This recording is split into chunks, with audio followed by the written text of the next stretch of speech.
larga, aunque ella es muy joven.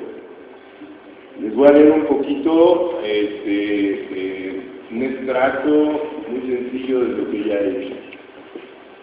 Maestra en Derecho Erika Flores de León cuenta con una experiencia profesional de más de 15 años de trabajo tanto en la iniciativa privada como en el sector público, así como en investigación y en la docencia.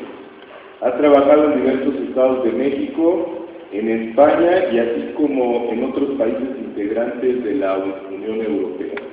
Ella es empresaria y abogada y es egresada de la Universidad de Barcelona. La conferencia que nos va a impartir la maestra Erika se llama Demagogias Contemporáneas. Así que bueno, pues la dejo a ella con ustedes. Muchas gracias. Yo quería preguntarme un poquito, si quisiera que esta conferencia fuera un poco más dinámica, de las conferencias magistrales. Me gustaría que todos se sentaran un poco más cerca, en esta parte de aquí, para que tengamos el micrófono a la mano, porque quiero haceros varias preguntas y me gustaría, bueno, al menos con quien quiera participar, no es obligatorio, pero sí me gustaría que estuvierais por aquí más concentrados.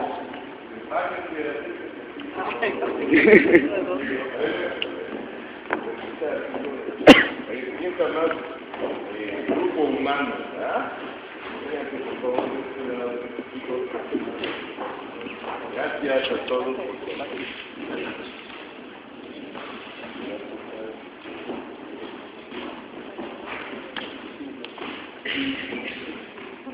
Gracias. A ver, chicos, ¿ya están? Bien.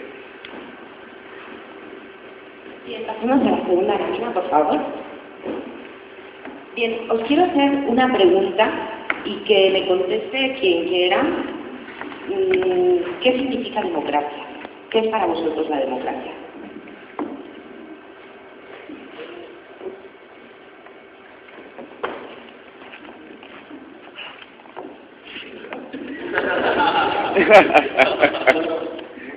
Buenas tardes. La palabra, los vocablos, la primera es demos y la segunda es casos.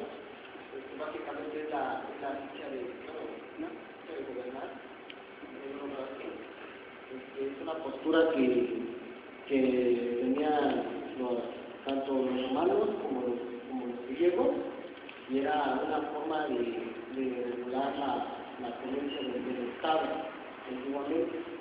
Es una forma en la que Aristóteles también veía que podía transformarse en lo que usted quiere exponer, que es la demagogia, que es la concentración del gobierno en unas cuantas personas. También existe la plutocracia, que es el gobierno del conflicto, pero la democracia es muy importante porque da entrada a todo el pueblo a que pueda dirigir la forma en que quiere ser gobernado. Por eso es la importancia que le va a la democracia. Muy bien, ¿cómo te llamas? Alberto. Alberto, muchas gracias, Alberto. Muy bien, perfecto. De hecho, acaba de dar el significado de democracia, demos, kratos, el poder del pueblo. Hoy en día, algunos de ustedes se puede decir si creen que vive realmente en una democracia. Se puede decir que México es un país democrático, según el significado de esta palabra, de esta voz, de este término.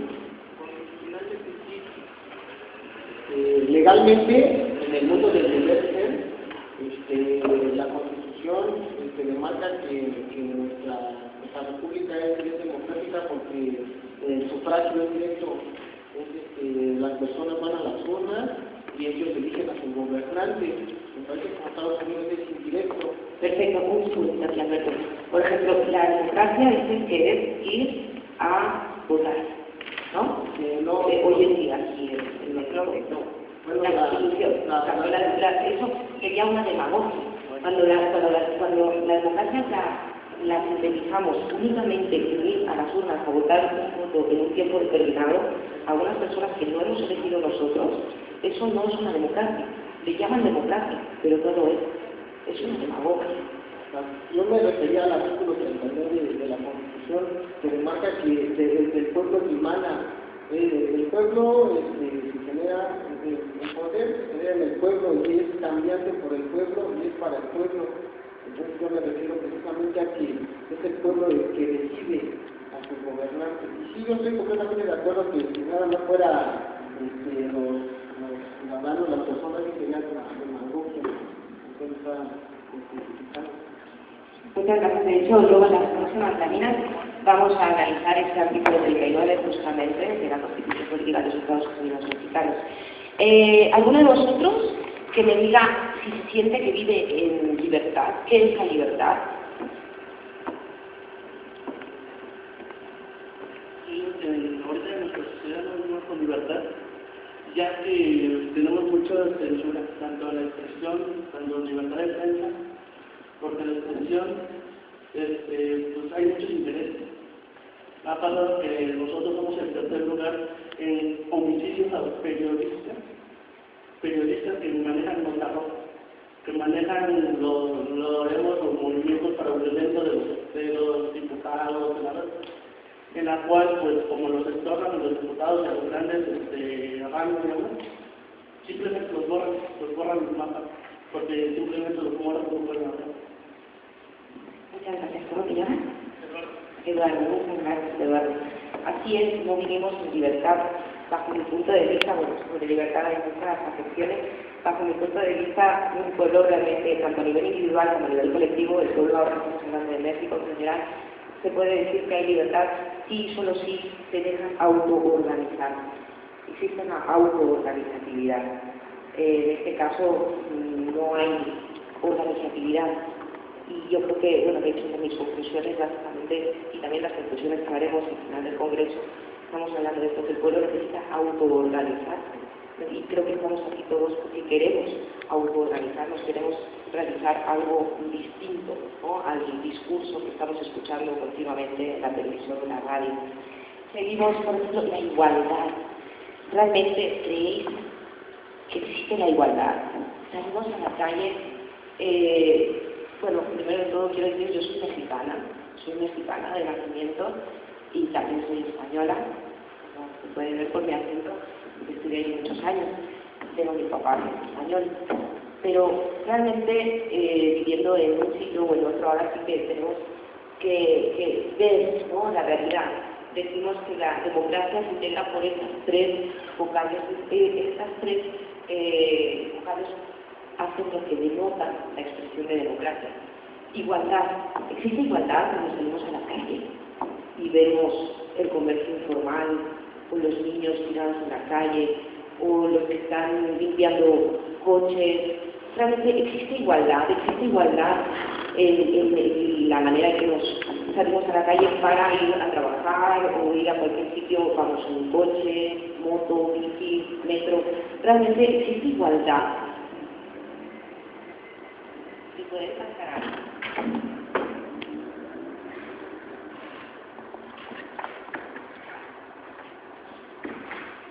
Gracias.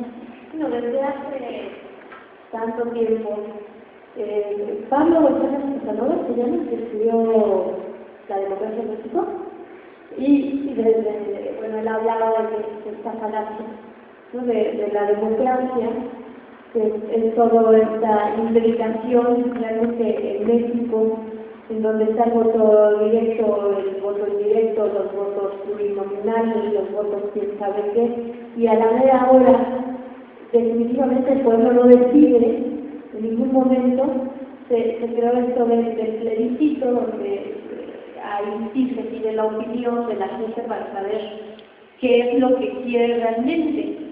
En ningún momento nos pidieron opinión para saber si se vendían las playas de nuestro país, ¿no? En ningún momento nos están pidiendo opinión para saber si nosotros, la mayoría de los mexicanos, quiere hacer con el petróleo lo que quiere hacer este presidente. Entonces, sabemos que es el poder fáctico el que decide lo que sucede en el mundo, y el poder fáctico es el dinero, no exactamente el dinero en sí, sino todo aquello que representa el poder, que es el control. Entonces, esto es una cuestión muy difícil porque nos vamos a ir a fondo y el fondo está en el ser humano. Y el ser humano tiene esto de las fuerzas hacia lo positivo y hacia lo negativo. Entonces, al final de todo, se trataría de un cambio individual, pero estamos bastante lejos de que se tome la conciencia de que cuando los cambios individuales en conjunto se van a hacer lo positivo, esto pudiera ser diferente. Así es, Guadalupe, efectivamente. Así es, todos los cambios empiezan por uno mismo y de hecho en mis conclusiones también llegaremos a esa conclusión. De hecho creo que esto, por eso quiero que sea una ponencia compartida, porque quiero que todos lleguemos a las mismas conclusiones. Y sobre un término tan antiguo y tan oportuno y tan necesario para culminar hoy, ya en esta época que estamos, y esperemos que nosotros culminemos realmente qué es la democracia, que podamos vivir en un país democrático. La democracia es muy necesaria, pero una democracia real y efectiva, no una falaz, ¿no? Como nos venden. De hecho, la manipulación no solamente viene en los medios de comunicación, sino en la misma constitución política. ¿Cómo le pueden llamar democrático a México? Bueno, y España menos, que eso en otra ponencia, si queréis también, os lo platicaré. Y sobre la justicia, ¿qué es la justicia? Mi definición es desde el concepto romano, mauritiano, y dice que es la constante y perpetua voluntad de dar a cada quien lo suyo y lo que le corresponde. Perfecto. ¿Los recursos de México de quién son? Principalmente son extranjeros. ¿Los recursos de México de quién son? ¿Pemex de quién es? Es de los mexicanos, ¿no? ¿Es justo que tú seas rico y te hagan ver pobre? ¿Es justo que estés sentado sobre un pastel y vengan de países extranjeros a saqueártelo y te digan encima que eres pobre y que hay que atacar la extrema pobreza? ¿Eso es justo? La justicia no existe. ¿Por qué? Porque es imposible dividir la riqueza con los que tienen el derecho, porque una cosa es tener los derechos sobre unas ciertas cosas y la otra es tener la fuerza económica en un mundo capitalista como el que tenemos consumista, que es México. Yo creo que más que justicia es derecho privado. Bueno, yo también, como muchos de los expositores, digo que existe la diferencia entre derecho público y derecho privado, pero independientemente de lo que eso sea, yo creo que aquí los que mandan son los poderosos, son las personas que tienen dinero. Los que manejan los recursos, tus recursos. Pues independientemente de que sean míos o no sean míos. Tuyos y míos, y de todos, porque somos mexicanos.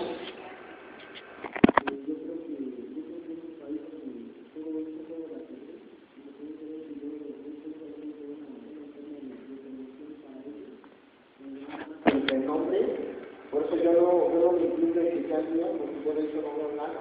Yo no veo nada de ellos, si lo hay o no dejan de hacer a mí, pues me siguen cobrando mis impuestos, a mí me siguen haciendo las cosas. Por eso yo no me incluyo. Yo no veo ninguna producción. Pero por eso, de aquí de eso se trata, de que lo tuyo sea tuyo, de que los recursos de México sean de los mexicanos. No es cuestión de atacar a la extrema pobreza. La extrema pobreza no tiene ninguna culpa. Si acaso van a atacar la extrema riqueza. Esa es la causa de aquella. La extrema riqueza, hay que mirar al polo opuesto. A la oscuridad no se ataca con oscuridad, a la violencia no se ataca con violencia. Hay que ir al polo opuesto. Y en este caso, es la extrema riqueza lo que habría que revisar, donde deberíamos estar todos con los ojos puestos. La extrema riqueza, ¿por qué tiene tanta riqueza? A causa de la pobreza.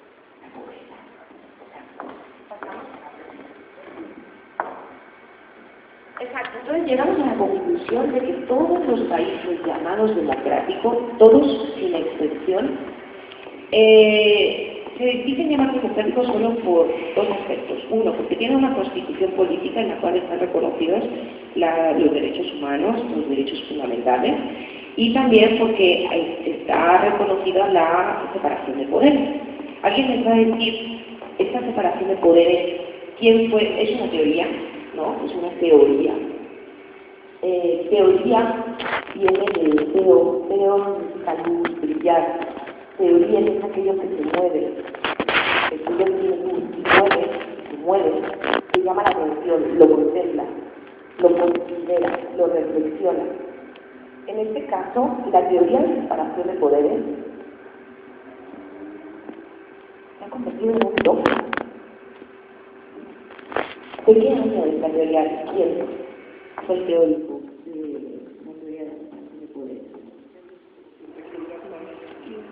Montesquieu, a finales del siglo XVIII. O sea, llevamos ¿cuántos siglos con lo mismo? O sea, tenemos una constitución, sí. Tenemos unos derechos humanos reconocidos, sí. ¿Se respetan? Sí.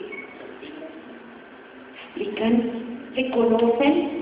Hay un estudio de la investigación, del Instituto de Investigaciones Jurídicas, dice que solo un 4% de la población conoce la Constitución. Entonces, realmente no sería más conveniente hacer una nueva Constitución, empezar de cero, partir de punto cero, como nos dijo el doctor Cáceres. Nosotros como juristas del siglo XXI tenemos esa misión de empezar de cero, ver realmente qué tenemos, cuántos somos y que haya una verdadera distribución equitativa de la riqueza.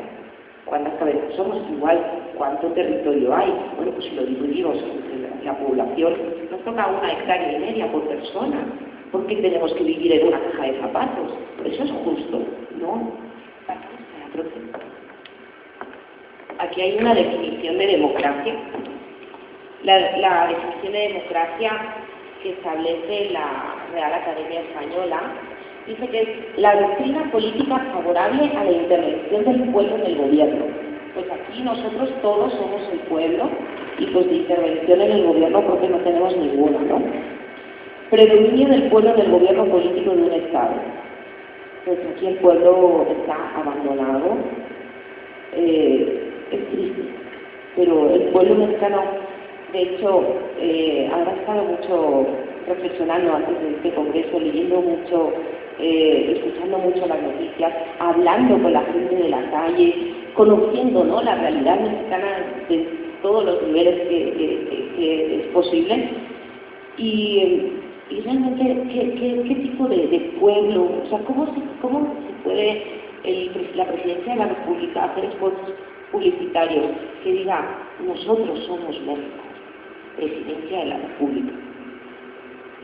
Entonces ellos son México, y el resto no es México. Todos somos México. La definición de demagogia: práctica política consistente en ganarse con halagos el favor popular, como por ejemplo la venta de votos. Degeneración de la democracia, consistente en que los partidos políticos, los políticos, mediante concesiones y halagos a los sentimientos elementales, en este caso manipulativos, de los ciudadanos tratan de conseguir o mantener el poder. El poder no lo dejan, ni lo van a dejar. Aquí la cuestión es un trabajo en conjunto de decir, bueno, ¿qué hacemos? Autoorganizatividad. Democracia también es entendida como una respuesta a la pregunta sobre quién o quiénes y cómo se debe ejercer el poder del Estado, es decir, por el pueblo o comunidad, ya sea por sí mismo o a través de representantes. En este caso, la representatividad es un mandato de los gobernados hacia los gobernantes. Realmente, os sentís representados. Mi pregunta es, ¿quién nos representa? ¿Quién nos representa? ¿Alguno de ustedes se siente representado por algún partido político, políticas públicas? La diputada, ¿no?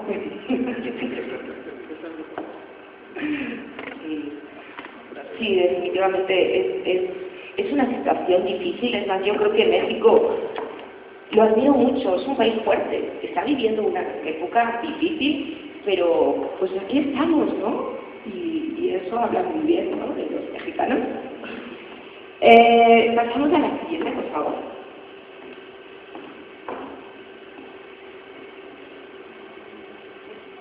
La siguiente, ¿la ven?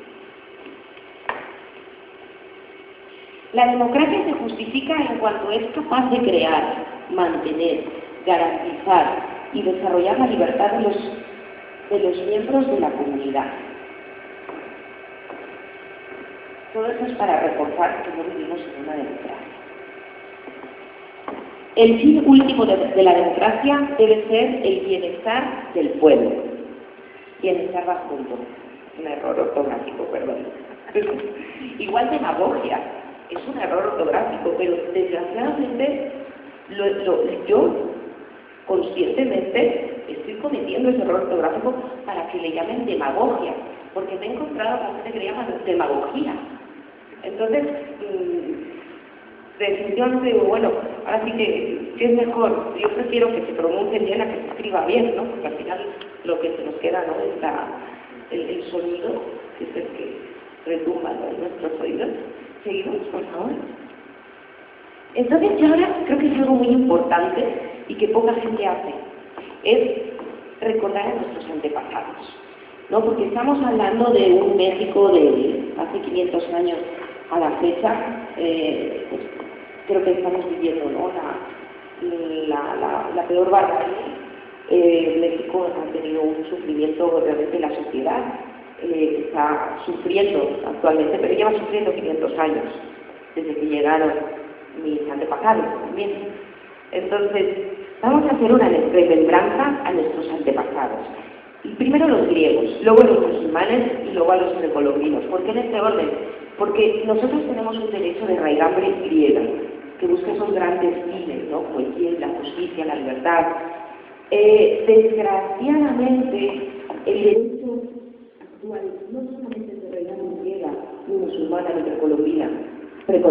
Tenemos un derecho cuya base es romana y napoleónica. Y como ustedes saben, Justiniano y Napoleón Bonaparte eran dos colosales de época. Dos colosales de época, como el que nos acaba también de simplificar nuestro compañero, no recuerdo, Carlos Zelaya o Carlos Burgoa, como un Julio, el César romano Julio, de tener nosotros un calendario armónico. Los calendarios que usaban los griegos, los musulmanes, los precolombinos, son calendarios armónicos con la naturaleza. En cambio, el calendario que tenemos actual, de 12 meses, no tiene sentido, septiembre tiene el 7, y ese es el noveno. Julio, agosto, ¿no? Julio, Augusto. Los Césares que todavía los tenemos constantemente en nuestro calendario, en nuestra legislación. Realmente, por eso a ellos no quiero recordarlos, prefiero recordar a los buenos, ¿no?, a nuestras raíces griegas, musulmanas y precolombinas. ¿Sí? En este caso, los griegos,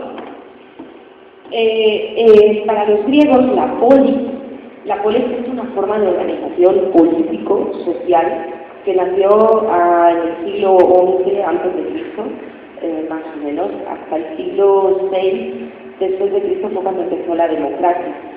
Pero las polis se formaron, las polis griegas, desde el siglo XI a.C. En este sentido, las polis griegas tenían la función de imitar el cosmos. O sea, como es arriba, es abajo, ¿no? Igual que nuestros antiguos antepasados precolombinos o los egipcios, las grandes civilizaciones.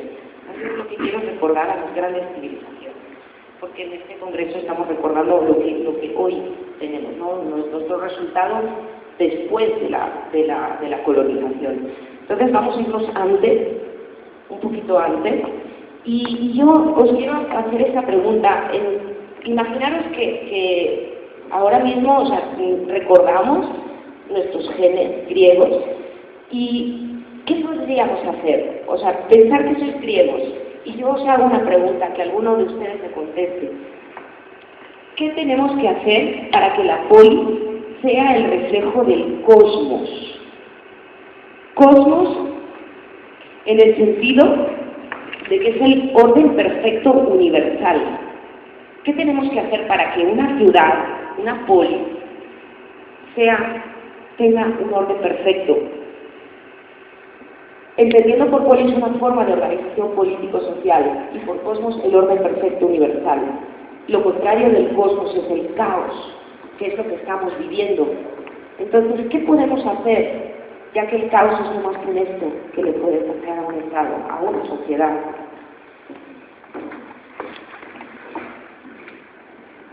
Bueno, yo creo que mi pensamiento griego, más no de mi perfil griego,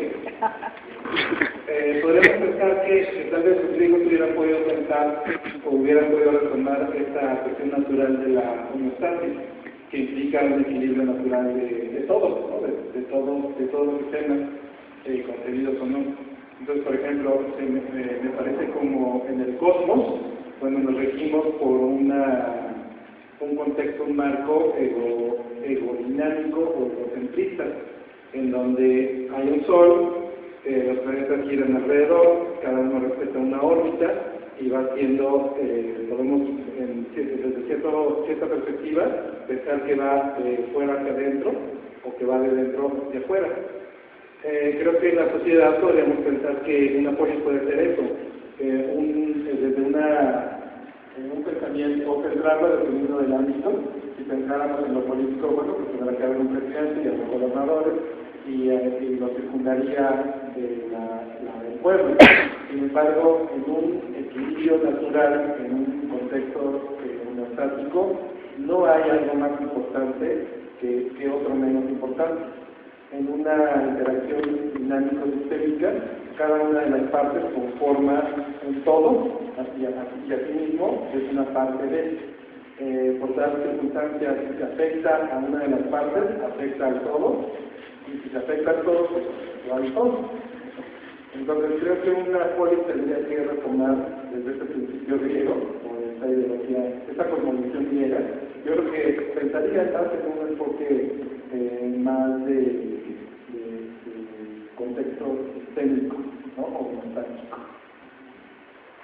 Y aterrizándolo un poco más, como que podría, si pensamos en que hay, si la perspectiva es política, bueno, tendrá que haber un presidente, repito, tendrá que haber gobernantes, presidentes municipales, etcétera, pero está incluido también el pueblo.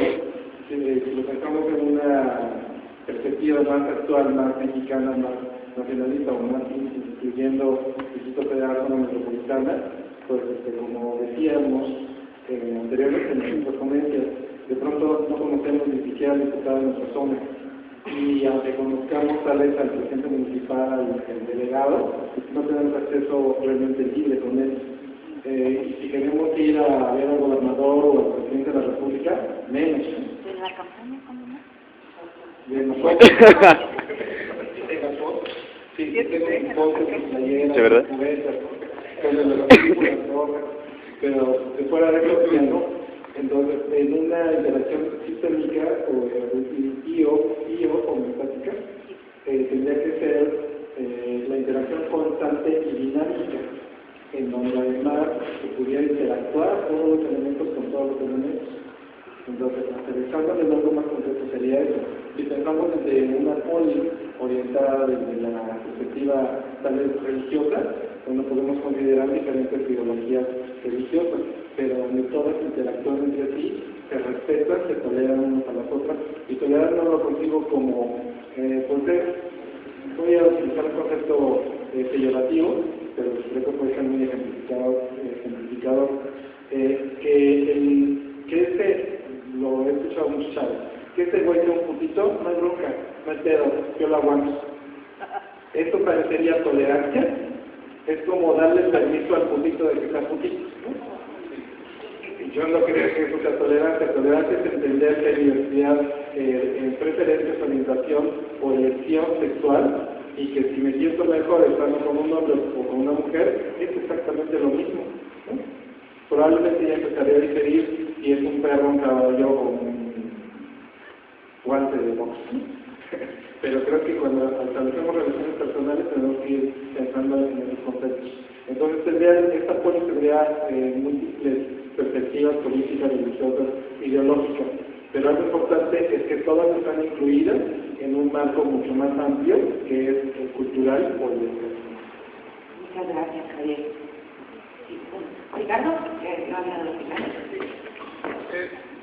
Más que nada a la universidad ahí llega. Hasta ahí. ¿Cómo estás? Más que nada la universidad nos referimos a nosotros como la crónica, la proporcionalidad, lo que dice Monse Duchamp en su hermenéutica analógica, y sobre esos términos de neurosismo y neurosismo, que solamente hay algo que está definiendo a todo, y que es un neurosismo, y el neurosismo es la relatividad de lo que usted dice, que puede haber varias cosas, no puede haber varias definiciones, y que las varias definiciones desde el punto de vista donde se vean son correctas. Yo voy más a esto, a la crónica, que es la proporcionalidad. Lo que usted dijo me pareció bien, pero en este aspecto de la proporcionalidad, según la hipótesis, me voy a leer porque es donde viene la hipótesis, la proporcionalidad es, ¿no?, agarrar de todos lados lo bueno, contextualizarlo, vivirlo. No podemos quedarnos solamente con ese relativismo, como dice Duchamp, como dice Napoleón Conde, que lo tenemos ahí en un año. No podemos nada más dejarlo por arriba y hacer tantas teorías como se pueda para que esas teorías puedan definir, por ejemplo, en este piso, en una lámina, hay una teoría de la lámina, hay una teoría del piso, hay una teoría de clavos. No, hay que hacer la proporcionalidad, contextualizar, unirlas para que sea uno solo, que podríamos llegar, ¿no?, a lo que nos preguntaba. Muchas gracias, Ricardo. ¿Hacemos la línea? Bueno, tenemos ya los griegos. Por último, antes de entrar a los musulmanes, quisiera hacer una reflexión sobre qué era para los griegos la violencia. Para los griegos, la violencia se daba cuando en una asamblea de ciudadanos se promulgaba una ley, si había sido utilizado el poder, la autoridad, para promulgar dicha ley, no era ley, sino violencia.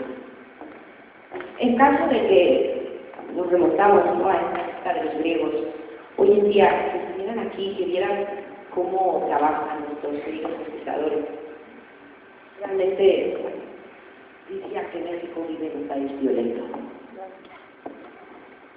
Ayer hubo una nota en Morelos, pues nada más, donde se agarran a registrados.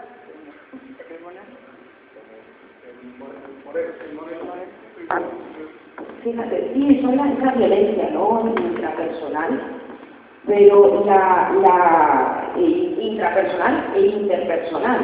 Realmente existe mucha violencia, pero en este caso la violencia misma sería la Constitución. O sea, ¿cómo podemos tener una Constitución de 1917 que ninguno de nosotros, ¿no?, la aprobó? Ni siquiera que lo sometía a referéndum. O sea, realmente vivimos en un pasado vigente. Realmente, en la misma Constitución, según la cosmovisión griega, es violencia. Empezamos por aquí. Cuando uno revisa la Constitución mexicana, por lo menos antes de decir otra reforma que se han hecho desde la 1917, en donde se protegía la tierra de las personas, la tierra de los pueblos indígenas.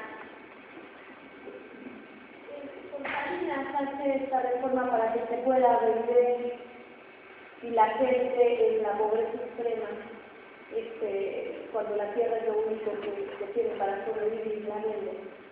No, yo no estaría tan de acuerdo que la Constitución que tenemos sea violencia. Se me hace inclusive más violento el inicio griego, en donde solamente tenían derecho a votar aquellos que tenían, bueno, primero los que eran libres, y hay que recordar que había esclavos. Existía, porque de repente se nos olvida que también existía esta total inequidad, la esclavitud y los hombres libres. Después las mujeres, por supuesto, no podían votar, Las mujeres no tenían derecho a tener bienes, los que tenían bienes eran los maridos, los esposos. Entonces, si estamos partiendo de los griegos, estamos igual partiendo de una base errónea.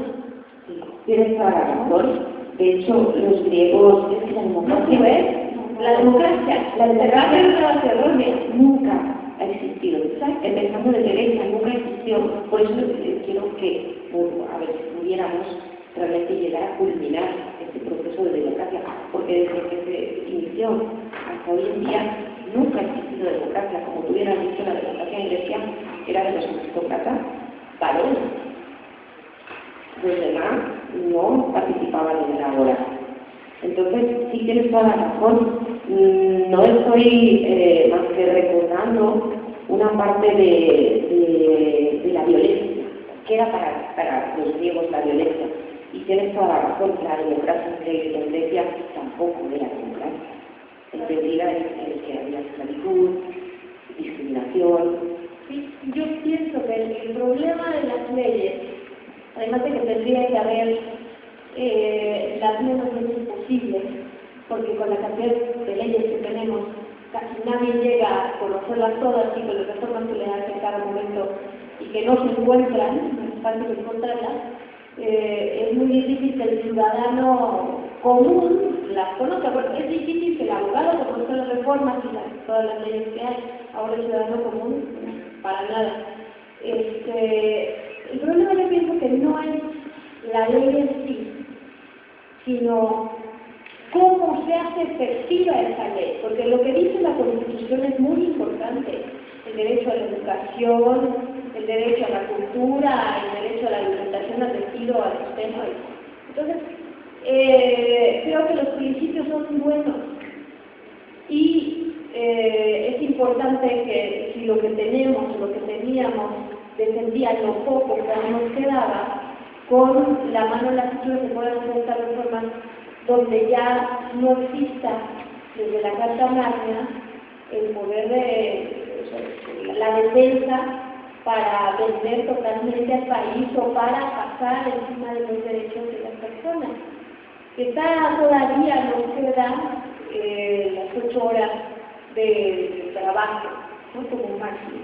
En supuestos, porque la mayor parte de la población trabaja ni siquiera por horario, sino en trabajos alternos. Entonces, el problema no creo que no es la ley, ya es cómo la manera en que debe hacerse cumplir esa ley, los mecanismos, y el pueblo tendría que tener los mecanismos para, si no se está cumpliendo con la ley, entonces poder votar o poder de algún modo señalar que eso no es lo que está escrito en la ley y revirar las situaciones. El problema es que no existe, porque el que está en el poder nunca va a dejar el poder del partido que sea. Exacto, por eso viene la corresponsabilidad. De hecho, la verdadera separación de poderes debe ser entre el Estado y el pueblo. Esa es una parte sustantiva del poder. La responsabilidad, la corresponsabilidad, tanto del Estado como de nosotros los ciudadanos. Sí, luego más adelante seguimos reflexionando, pero sí, definitivamente tenemos que encontrar la llave, ¿no? Ahora estamos pensando, bueno, ¿cómo lo hacemos? Pues de una manera u otra tiene que salir, ¿no? Sí, presidente. ¿Musulmanes? Ahí está. Sí, perdona. Bien, los musulmanes, como sabéis, llegaron en el año 1711 a España y se fueron en 1492, ¿no? Los echaron, no se fueron, ¿no? Definitivamente los árabes llegaron a España, pero después de 2 o 3 generaciones ya no eran árabes, ¿no? Es como a lo mejor nuestros abuelitos, ¿no? Eran españoles, y nosotros que somos, yo soy mexicano. Pues sí, o sea, ya es otra cultura, estáis en otro país, o sea, las circunstancias culturales son distintas. Entonces, no se puede decir que España era árabe, España era al-Ándalus. Y en esa época del al-Ándalus, esos 800 años de historia, fue la época de esplendor, ¿no? Se descubrieron, bueno, los números, cálculo, álgebra, también su calendario. El calendario de los musulmanes es un calendario lunar, ¿no? Aquí también empatan con los mayas, aztecas, que su calendario no solamente era solar, sino que era lunar. Y aquí lo que quiero hacer hincapié es que en este año de 1492 empezó nuestra era, la de todos los que estamos aquí, porque todos tenemos genéticamente un bagaje ya totalmente mezclado, y los árabes y los judíos que fueron expulsados una vez llegó, ¿no?, la Santa Inquisición y los reyes católicos y todo esto. Entonces, ¿dónde se fueron? Pues aquí, nos vinimos aquí, y aquí nos mezclamos todos y tenemos muchas costumbres muy parecidas, entre ellos el valor de la familia, que tanto se ha hablado en estas jornadas.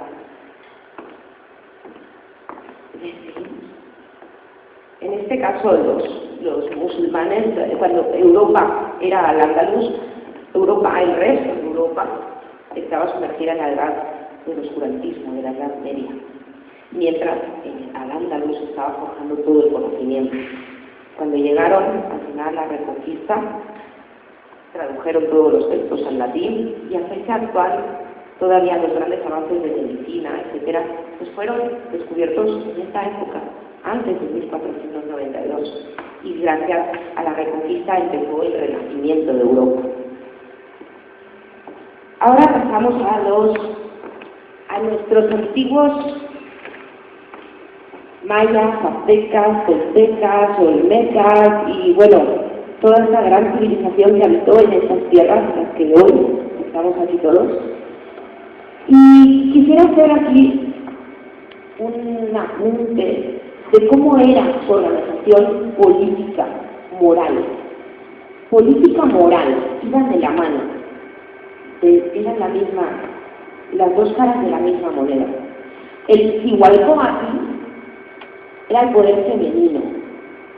El poder femenino se caracterizaba por ser un poder pensante, preparado, en conocimiento, en cultura. Era el poder administrativo, en el sentido de planeación. Era el que planeaba, el Xiuhua-Coatl. Y el Tlatoani era el poder ejecutivo. Uno piensa y el otro ejecuta. En este sentido no quiere decir que sean hombres y mujeres los que pertenecían a cada parte de esa jerarquía, sino que eran las personas que estaban más preparadas, eran las que pensaban, planificaban, y las personas que no les gustaba estudiar, pero eran muy buenos ejecutando, pues ellos también tenían su función de ejecución de los planes previamente organizados por el poder femenino. En este caso, esta jerarquía significa poder ejercido simultáneamente entre dos personas, dos instituciones o dos poderes.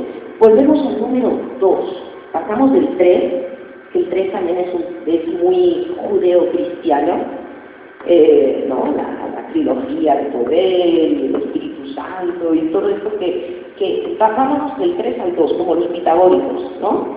Nos vamos del 4, 3, 2, 1. Para llegar a la unidad, tenemos que transitar a la dualidad, porque al final en la dualidad está la unidad, en la Trinidad no. Entonces, estas personas, en este caso, haciendo una transpolación a nuestra época actual del siglo XXI, estamos diciendo que el poder se tiene que dividir en dos, entre el Estado y la sociedad civil organizada. En este caso, ¿quién podría ser el poder femenino, el poder pensante? La sociedad preparada, pues estamos aquí, los que nos interesa la cultura.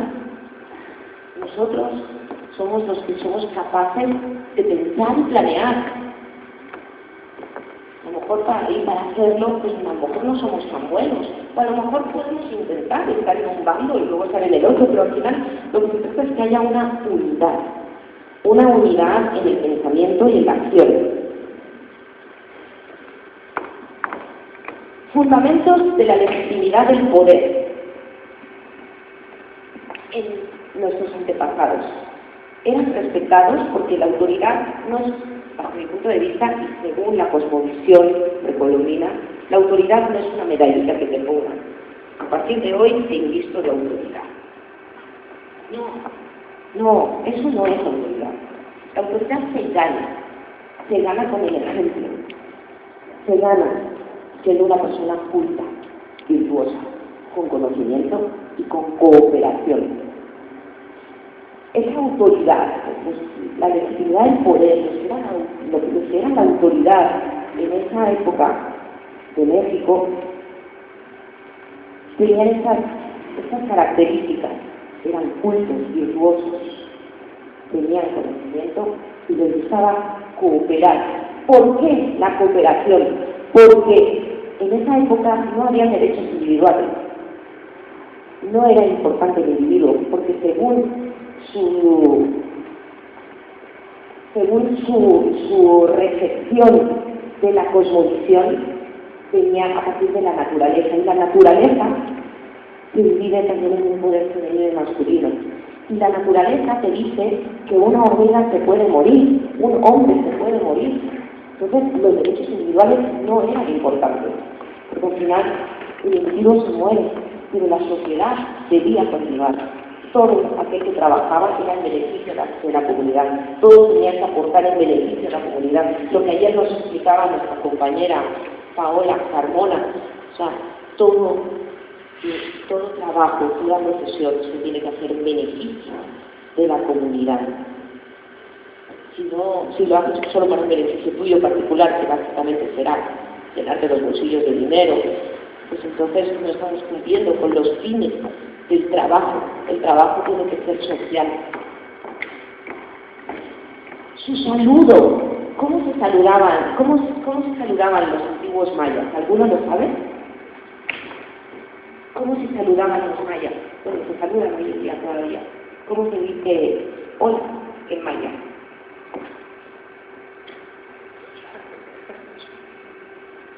¿Nadie lo sabe? Ek, yo soy otro tú. Con ese respeto se saludaban. Ek, yo soy otro tú. Por lo tanto, ¿cómo puedo yo lastimar, hacerle daño a alguien si me estoy haciendo a mí mismo? Somos un espejo. Si yo te pongo a ti una mala cara, me la estoy poniendo a mí. Si yo te sonrío, me estoy sonriendo a mí. Si te ayudo, me estoy ayudando. Cambiando un saludo. Y el calendario. El calendario, está bien, convencionalmente necesitamos un mes de febrero de 28 meses y de repente que está bisiesto. Podemos dividir el mes de noviembre, que es el mes 11avo, y noviembre viene de 9. O sea, ya los mismos nombres, vivimos en una democracia que no es democracia. Es normal, la sociedad está enferma. Es normal, porque vivimos en un mundo de significantes sin significado. Entonces, también, ¿cómo podemos cambiar? Primero, aunque no nos saludemos en la que, pero sí sentirlo con el corazón, ¿no? Ver que somos un reflejo el uno del otro. Y un calendario que no solamente sea solar, también es importante el calendario solar, pero es importante el calendario lunar. De hecho, todos hemos nacido según ejes lunares. Nosotros, todos, y las mujeres más, somos todos lunares, pero no solamente lunar, solar, sino también galáctico. Esos calendarios galácticos, ahora no sé si estamos en el quinto o en el sexto sol, no sé. Y bueno, todo eso era lo que caracterizaba un breve resumen, 4 apuntes, de nuestros antepasados precolombinos. Como hemos dicho, tenían un orden político-moral. Político, los políticos eran el ejemplo por ser virtuosos, cultos, con conocimiento y con ánimos de cooperar. Sus políticas eran dialogantes, gran capacidad de la negociación, cultura, educación, disciplina. Soluciona las leyes justas, solo las leyes justas, las que no eran justas, digo, si una ley ha sido promulgada de manera injusta, ¿por qué tengo que obedecerla? También, si no me han dado ninguna, no me han dado ninguna razón persuasivamente de que yo haga respetar esa ley, lo que dice la Guadalupe, ¿por qué tengo que obedecer a la ley? A lo mejor ni la conoce, y si la conoce, pues yo tampoco, yo no he participado en el proceso de elaboración de la misma. Por lo tanto, si una ley para mí es injusta y a mí no me ha dado motivos para acatarla, pues tampoco tengo que dar ningún motivo para desacatarla, ¿no? En este caso, había muchas revueltas por parte de las organizaciones civiles de esa época en cuanto había alguna ley injusta, ellos no obedecían y sin dar ninguna razón, porque a mí tampoco me había dado ninguna razón, ¿no? Educación en valores y en conocimientos. No solamente en conocimientos, sino en valores. Valores y conocimientos. De hecho, por ejemplo, lo que comentaba aquí Guadalupe, el artículo 27 fue reformado por Carlos Salinas de Gortari. Si me equivoco, me decís. Carlos Salinas de Gortari podría tener muchos conocimientos, era un gran economista. De hecho, no sé si estudió en la UNAM o en la UNAM. Sí, no, estudió en la UNAM. Estudió ahí su licenciatura. Luego se fue a Harvard. Y ahí aprendió mucho conocimiento y llegó a su país a desmembrar. O sea, realmente el conocimiento no tiene fundamento si no lo hacemos con un valor axiológico. Al final todo tiene que ser, tenemos que tener valores humanos. Un conocimiento puede hacer brutalidades. El conocimiento es la gran arma, es un arma. Y como todo se puede utilizar para bien o para mal, pues depende del corazoncito, ¿no?, que lleves encima. Pasamos aquí a respeto y convicción. Pasamos a la siguiente. Entonces, llegamos a bajo mi punto de vista, a nuestro inicio de esta era. La era en la cual nos encontramos que empezó hace más de 500 años. 1492. Comienza la destrucción de México, de su cultura y de su civilización. ¿Por qué? Porque los españoles, incultos, presos de la ignorancia, de la prepotencia y de la ambición, llegaron a una tierra rica, bendita, pero no la supieron comprender.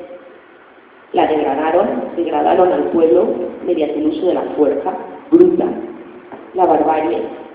Implantaron la occidentalización, que hoy en día seguimos occidentalizados. Yo he vivido muchos años, la gran parte de mi vida en España, a lo mejor porque soy occidental, porque nací allí y tal, pero no, el mexicano tiene que amar a sus raíces. Antes de mirar fuera, hay que mirar adentro. Y México no tiene nada que envidiar ni a España ni a ningún país. Este catolicismo, impuesto por la Santa Inquisición y por el Papa, ¿no?, los instituciones, es actual todavía. Ir al Vaticano y dices, Dios mío, ¿dónde están las pruebas del delito? Aquí, todas, ¿no? ¿Y quién dice algo? Nadie hace nada. Pero bueno, que sepamos que gracias al Papa y a la Santa Inquisición implantaron la occidentalización y todo el mundo sabe cómo, ¿no? Mediante el engaño, la traición, la sed de poder, el despojo, la usurpación, genocidio, esclavitud y la introducción del sistema de caste. Esto no ha cambiado, fue introducido hace más de 500 años y a fecha actual sigue vigente. Asesinaron a los emperadores, a las autoridades, instauraron la injusticia, lo que estamos viviendo hoy. La injusticia, los latifundios, la servidumbre, la incultura, la desorganización, la burocracia, la discriminación racial, la desigualdad social, y todo esto a fecha actual aún subsiste. Por eso digo, ¿cómo podemos solucionar estos grandes males que todavía nos estamos viviendo. ¿Cómo podemos culminar la democracia que lleva 2.500 años de historia? ¿Estaremos preparados nosotros?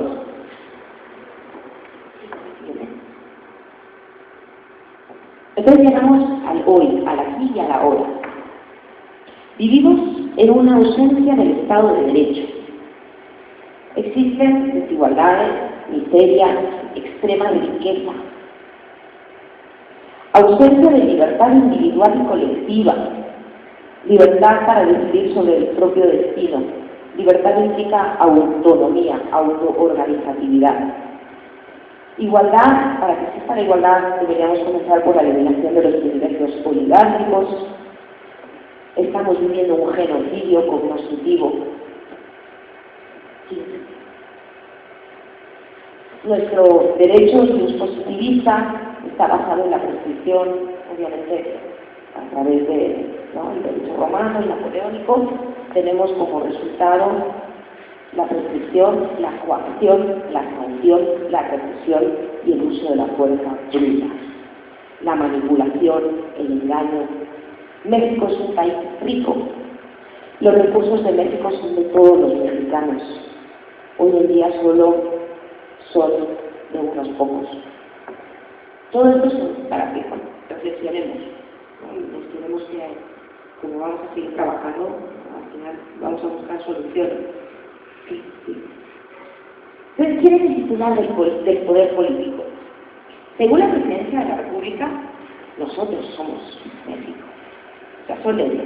Pero por lo tanto aquí puesto por los menos a ellos, porque el titular del poder político somos tú, yo, nosotros, vosotros, la sociedad, el pueblo, la nación. Ese es el verdadero titular del poder político y está reconocido en la Constitución.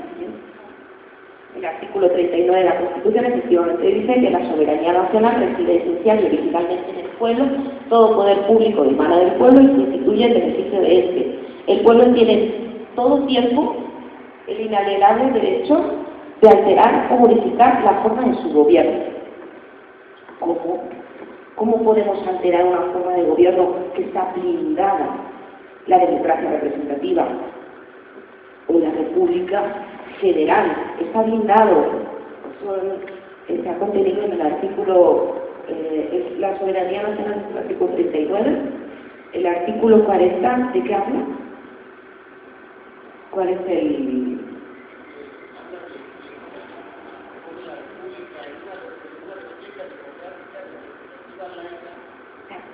Eso es una.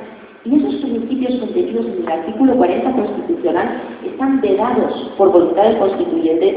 La última reforma al artículo 35 constitucional que introduce la consulta popular, las iniciativas legislativas, etcétera, populares, vedan el artículo 40. Os lo dejo de tarea, leer el artículo 40 y el 35. El 35 blinda el 40. Por lo tanto, el 39, este artículo está vacío de contenido.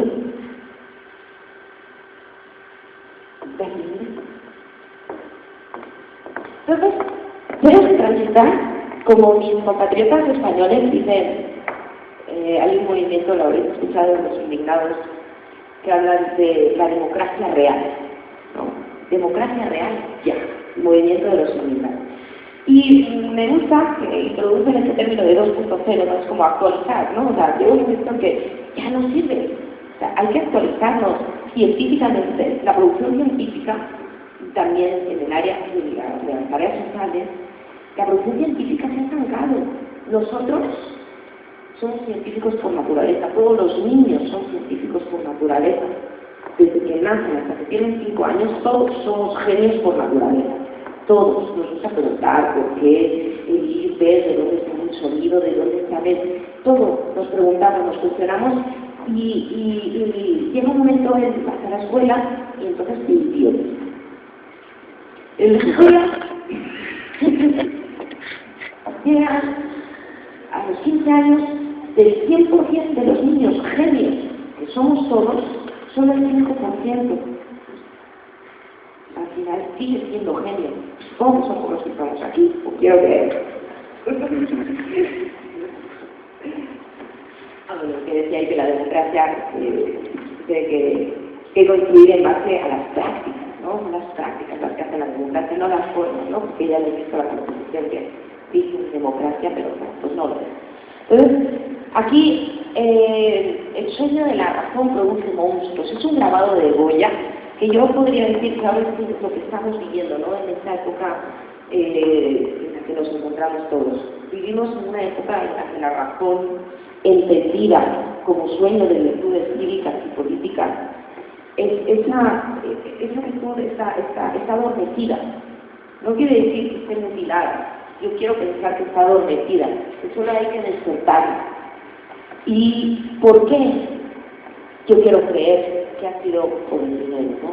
El darle una estimación indebida al dinero, pues es lo que nos está haciendo cometer, ¿no? A veces un consumo excesivo, o pues todos sabemos, ¿no? Que el dinero, como decía Carlos, pues el dinero pues, lo necesitamos todos para comprar comida, ¿no? Pagar gasolina, renta, lo que queramos, pero realmente el dinero pues, no es el fin, ¿no? Es el medio, y eso es lo que todos tenemos que saber, que al final hay para todos. Tenemos recursos para todos. Lo que pasa es que hay que administrarlos bien. Yo creo que en México pueden vivir de renta. Si una persona toca la lotería o de repente le viene una herencia, puede vivir de renta. Pues gracias, ¿no? ¿Y qué puedo hacer en mi tiempo libre? ¿No? Pues puedo aprovecharlo. Puedo trabajar en beneficio de la sociedad, que es lo que la sociedad necesita. Necesita muchos trabajadores que trabajan para los niños, para los jóvenes, para los adultos también. Realmente yo creo que sí es un trabajo que tenemos que hacer y esperemos que lo hagamos, ¿no? Bien. Entonces aquí tenemos una alegoría aristotélica trasladado a nuestra actual civilización. Podríamos decir que todos somos los marineros que habitamos la nave planetaria. Entonces, si queremos elegir a un buen capitán, obviamente los marineros necesitan estar instruidos en virtudes cívicas y políticas. Aquí yo quiero enfatizar que la cultura cívica y política es lo que nos puede sacar de esta barbarie, de este sueño. Tenemos que despertar. El gobierno debe estar en manos de ciudadanos virtuosos y de mérito. Hoy en día los que ostentan por el poder están lejos de ser virtuosos y los virtuosos están lejos de ostentar el poder. La autoridad, el mando y el poder deben ser establecidos por reconocimiento a su bondad, al conocimiento, a su humildad y a su buen vivir. Este sería como el plan, ¿no? La hoja de ruta para salvar a la nave planetaria. De la mano va el derecho. De hecho, en estas propuestas de generar soluciones a la violencia, etc., también tenemos que contemplar que sí es una revolución cultural, luego educativa, porque sin cultura no puede haber educación. Primero es cultura, se puede educar, y luego viene el derecho. El derecho siempre está ahí, siempre va a estar ahí. Es más, es necesario. Cuando tenemos una sociedad tan compleja, necesitamos leyes que rijan el orden social. Pero esas leyes tienen que ser con base en la actividad que se realice en la sociedad. El derecho, como decía el doctor Sánchez, modificar una norma jurídica no va a modificar el estado de cosas. Queremos modificar el estado de cosas, todos. Las normas jurídicas, vamos a dejarlo para el final, pero es necesario que exista un dinamismo y que sea flexible, porque todo lo rígido acaba por quebrantarse. El derecho hoy en día se ha vuelto rígido, se va a acabar rompiendo. Tiene que ser flexible, porque todo lo flexible se acomoda a los nuevos cambios. En este caso, las leyes deben de tener una función educadora y formativa, no prescriptiva. Aquí nos vamos a la raíz griega. En Grecia las leyes tenían una función educadora y formativa en cuanto a la virtud. La virtud se practica, la virtud se enseña. y se aprende practicándola. Disposición, virtud es esa disposición constante del alma para las acciones conformes a la ley moral, es el arte de elegir bien. Virtud del hombre, claro, entonces, ¿qué son esas virtudes? Tenemos la virtud del hombre, la virtud individual, cómo se consigue mediante el conocimiento de uno mismo. Somos seres multidimensionales. No nos podemos quedar con nuestra experiencia física, porque nuestra experiencia física es efímera. Podemos creer en Dios, en Allah, en Yahvé, o podemos creer en el gran espíritu, o podemos creer, o no podemos creer en nada, tampoco se trata de creer en nada, pero sí saber que no solamente somos materia, somos energía, y esa energía es la que perdura, la que transmuta, la que cambia. Entonces, tenemos que conocernos a nosotros mismos, saber que no solo somos materia, no solo de pan vive el hombre, como Héctor Manuel Naral nos decía, el alimento de los pueblos no solamente es físico, es el alimento del alma, a través de la cultura y el arte. La justicia y la virtud social. Entonces tenemos que, esas leyes tienen que tener una función educadora. Uno, de conocerse a uno mismo, y dos, de que haya justicia entre nosotros, que la justicia se hace, la justicia no se ejercita solo, la justicia necesita a otros. Para poder ser justo necesita tener una situación de interacción entre dos personas, como mínimo. Y esa virtud social. La virtud posee una dimensión eminentemente social. Yo no soy virtuoso viviendo como ermitaño en la montaña, yo soy virtuoso viviendo y conviviendo en sociedad. Si soy justo, solo puedo realizar actos de justicia para con los demás. La educación del hombre ciudadano en la paideia, esa paideia griega que haya armonía, que estemos llenos de virtudes físicas y políticas, y debe tener una función preventiva. No sabemos nadie aprendiendo. La vida se aprende, estamos aquí para aprender y seguiremos aprendiendo hasta que nos muramos. Entonces, ¿cómo podemos pedirle a una persona que no ha tenido las condiciones favorables para aprender qué es bueno y qué es malo, pidiéndole que haga solo cosas buenas? No, es como pedirle a un mexicano que conduzca bien o que respete las leyes de tránsito. Es que no sabe, es normal, si nunca lo ha estudiado no puede saberlo, y en el momento que se le enseñemos y ya no lo haga, entonces ahora sí tenemos que tomar cartas en el asunto, pero mientras no se enseñe no podemos exigir y no podemos caer en la falacia, ¿no? de todo el cumplimiento de la ley, el desconocimiento de la ley sin el desconocimiento. O sea, ¿cómo puedes conocer algo sin ni siquiera lo conoces? Es algo absurdo, no tiene sentido. Hay que enseñar. La ley tiene que tener un fin preventivo, educador. Como decía Sócrates, la virtud puede y debe ser enseñada, ya que el conocimiento del bien previene del mal, puesto que el mal no existe. En todo caso, lo que existe es la ausencia de bien. Y según decía Aristóteles, el número de individuos, aquí quiero hacer, para mí es importante, yo he hecho mi propuesta, parte de Aristóteles. Dice que el número de individuos que debía conformar una polis es demasiado importante. Una polis demasiado grande se convierte en Babilonia. Por lo tanto, México tiene más de 120 millones de habitantes y un presidente. Pues estamos en Babilonia, obviamente. Considera mejor el que existan varias polis en función de sus raíces como nación. Entonces vamos a dividir a México en naciones. Dice que hay más de 60 etnias que tienen su propia lengua nativa, original y oficial. Entonces, nosotros que hablamos el español, ¿por qué no aprendemos un idioma? Náhuatl o purépecha, hay unos idiomas muy bonitos. ¿Por qué no aprendemos un idioma más? Deberíamos todos de aprender un idioma. Y integrarnos en naciones, no en estados.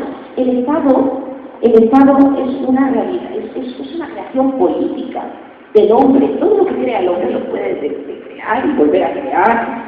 Vivimos en una sociedad que se ha perdido esa creatividad, ¿no? Yo creo que tenemos que tener esa capacidad de inventar, de crear, de imaginar. Entonces, las naciones, si componen 63, 64, incluyendo a Nostalgia, todas las nuevas sociedades modernas, también integrar la mujer a lo mejor en vez de 31 estados, ¿no? Y el Distrito Federal, pues mejor que hayan 65 naciones. Entonces, esas 65 naciones pueden integrar una confederación de naciones, como la obra de Kant, de la paz perpetua. Al final, y como lo hacían los antiguos antepasados precolombinos, al final la nación es una realidad social. Un determinado número de personas concurren en unos aspectos históricos y sociales. Pero el Estado no, el Estado es una creación. Es igual que se crea, se descrea. Es más, el territorio tenemos que trascenderlo, ya no es un territorio, es un metaterritorio. Tenemos que elevarnos un grado para salir de esa materialidad que es lo que nos está a todos corrompiendo. El animal, el señor Aristóteles, somos animales políticos, todos somos políticos por naturaleza. Es algo inalienable, imprescriptible, nuestra condición política y social. El ser humano, al igual que los griegos, al igual que los romanos, el ser humano se hace en sociedad. El individuo por sí solo, per se, no es nada, no es nadie, no importa. Lo que importa es la sociedad. El individuo se hace en sociedad y toda sociedad requiere de personas políticas, porque a todos sabemos lo que nos incumbe, lo que le va bien a nuestra comunidad, a nuestra familia. Todos tenemos una inteligencia y una capacidad de dialogar y de convencer, y eso es lo que a nosotros nos ha mutilado. Esta sociedad vive mutilada en ese aspecto político. Se es persona humana en sociedad. Sin polis el hombre no puede desarrollar ni perfeccionarse en plenitud. Entonces, ¿cuál tiene que ser la función del legislador? Los legisladores tienen que estar trabajando. Porque ya desde sus casas, y para leer la ley no falta ni siquiera estar en el Palacio Legislativo, ¿no? Las leyes deben ser estudiadas, criticadas y enmendadas. Si no es que abrogadas, porque al final tenemos que ir a los fines, ¿no? Tenemos que quedarnos con lo básico, ¿no? Back to the basic, ¿no? También sabes qué hacer, vamos a lo básico, vamos a lo sencillo, porque a partir de ahí es donde se genera, ¿no? Lo nuevo. La gente, una ley no es justa cuando emana del imperio de uno o de unos pocos. La gente, cuando los que establecen las leyes no alcanzan el bien, no alcanzan tampoco la justicia. La ley es poder, el derecho es poder y fuerza. Obedecer por miedo a la represión y a la fuerza, eso es lo que hoy en día tenemos una ley basada en principios romano-napoleónicos. ¿Ya que tenemos que transitar? Tenemos que transitar hacia una antropopolítica. El Estado tiene que transitar hacia esa antropopolítica, la política del hombre, para el hombre y con el hombre. La política con el hombre, como eje rector de la elaboración de las normas. Hoy en día tenemos todas las tecnologías de la información y la comunicación que nos pueden permitir interactuar en foros de discusión, ya sea interactivos o reunirnos. Ahora sí que lo importante es que tanto el Estado, los políticos, se vuelvan antropopolíticos, humanos, y nosotros, como ciudadanos que no intervenimos en la política, que tengamos virtudes cívicas y políticas previamente enseñadas para conseguir esa paideia, ese orden perfecto de la polis con el cosmos. Solo es posible una vida lograda y buena si se procura también para los demás. La búsqueda del bien propio se realiza cuando se procura el bien ajeno. Entonces, creo que ya es la última, ¿no? ¿Qué propongo? Hacer una confederación de naciones unir, detectar cuáles son las naciones que integran al pueblo mexicano. A partir de ahí, organizarnos, autoorganizarnos, cada nación que se autoorganice. Ya luego vendrá el derecho, ¿no?, para regular. El derecho viene después, no viene antes, ni durante. El derecho reconoce. La nación, como decía, es una realidad social y el Estado es una creación jurídica que como creación puede recrear. El gobierno debe ser el portavoz del sentir popular. Interpretan y determinan el sentir colectivo. Hoy en día los gobernantes y los representantes, supuestos representantes de la voluntad popular, no saben o no quieren saber o se tapan los oídos de cuál es el sentir del pueblo. Nadie lo escucha al pueblo mexicano. Y el orden político, para que exista orden político, es que la autoridad que tenga a su cargo la vigilancia del orden moral y jurídico. Volvemos a lo mismo. Derecho, moral. Política, moral. Moral o ética, que también hemos estado hablando mucho en estos días. Hay otra más.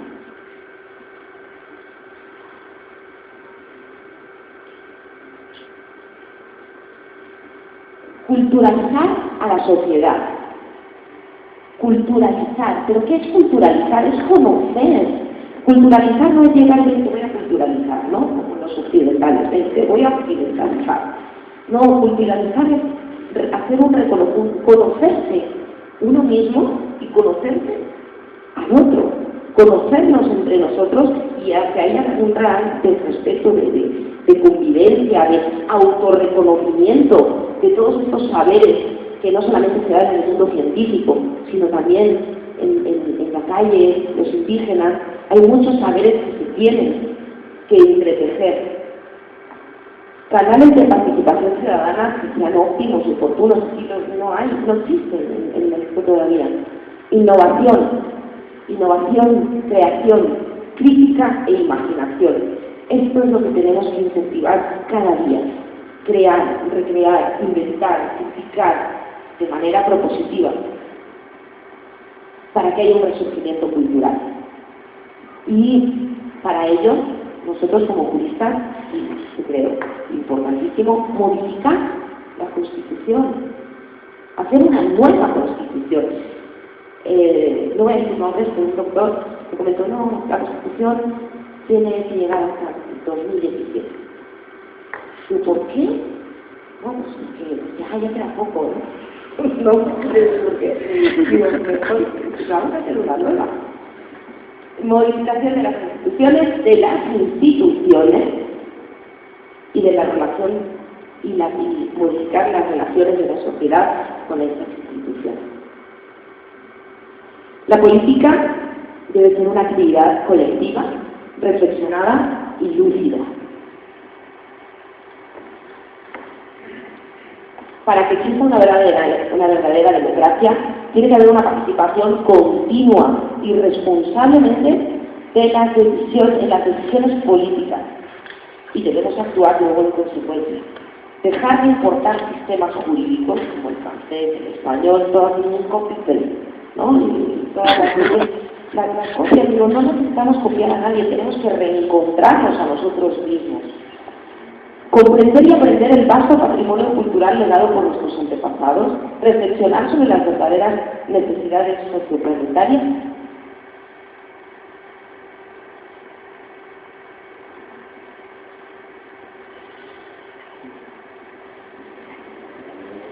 Ya termino. Ahora sí que lo único para terminar que ya es una cuestión de supervivencia. Tenemos que actualizar la teoría del derecho. Nada más. Muchas gracias.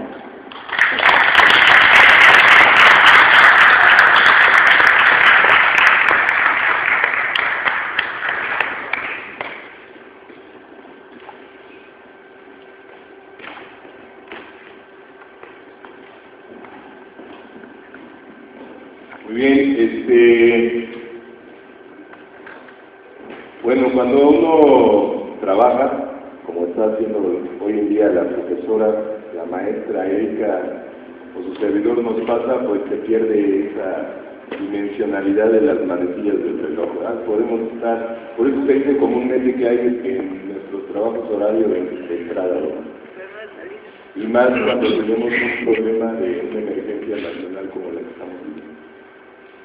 Bien, vamos, bueno, a mí me da mucho gusto, es un honor estar aquí con la maestra Erika, y pues ahora yo le voy a entregar a ella su diploma, ¿verdad?, que le da el Instituto de Derecho Cultural y la Cámara de Diputados por todo el trabajo que está haciendo con nosotros. Muchas gracias, maestra.